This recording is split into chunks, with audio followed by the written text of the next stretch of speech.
Memo kwaba Adom TV Badwam health tips eso kan ye ho duada de kosi fieda sabre ya semenu mu pe na yedi nkomo yi na wotwi nkomo eye low libido wa watenka ewo form eye problem bebre hyehyɛ wo ho no ma ye din ye ne Dr. Dubuatia bie so de amaye nti waka ho asɛm yi frɛ no 0244867068 fa no personal doctor men fere no na ka ho asɛm kyerɛ no obɛboa wo wote adwam a na wotwi yɛde ne di nkomo dog na nsia mu akwa ba yɛda ase ni low libido sɛ minim sɛ condition ɛne yɛhwɛ bɛde na adadi ɔbaa ne bɛma sɛ watenka wo fam a ɛma tenka wo fam a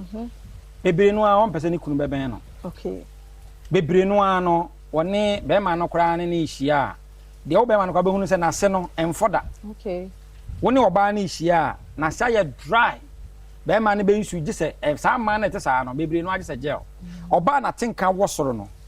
sɛbi wosɔ ne mu kra kɛkɛ no a nasefo ɔbaa bi wɔkwa wosɔ ne mu ohun ne kuna ne mu a nasiafo ɛboa bɛma no na deɛ ɔdɔ ahoma so ya ne ato yɛ boka okay sorry ɛboa bɛma no ɛma no ma bi okay mpanyifo a etie na etimi ɛyɛ so simple so ahu ɔbaa na tenka no ɛwɔ fam no bɛma ne hyia ɔda hɔ saa ebi mu ka bebre no end up faking ɛno no adeɛ nkyenti no kama kyekire mu yɛ ɛma no bebre timi fake ɔbaa na tenka ɛwɔ fam no ɔne bɛma ne hyia kora wɔte yaw instead so wɔte dɛ atenka ɛwɔ soro a woyɛ awale mu no ɔmasɛm no a wote ɔbaa no ɛte dɛ odu the climax of it odu the peak of it oba wo such a problem no on tisa on onya saa de oda ho saa eno no eye science ni bi a ye wo ho on te atenka bi a wo kra no a be ma no 1 year 2 years o men no a oho but oba anka be o men okra no wo se ka wo de wote se menyameye na mu wa anya ntina wa control wo ye nipa da se ni ntino men ma so kafra dog ntina ja se ma ye twa wo mu twetia no afete pa omu ni bi atimi afa ya ebi mutimi nya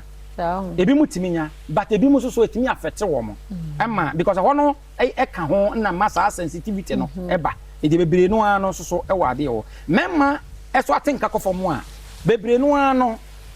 the frequency also de ni hia no ema bema bi wo a e je so ono a cycle na dwene o ho a otimi ka se ye na maami kwa me ni hia ya kura be bo so mi ensa ni o eti ohun oba no a ni rafi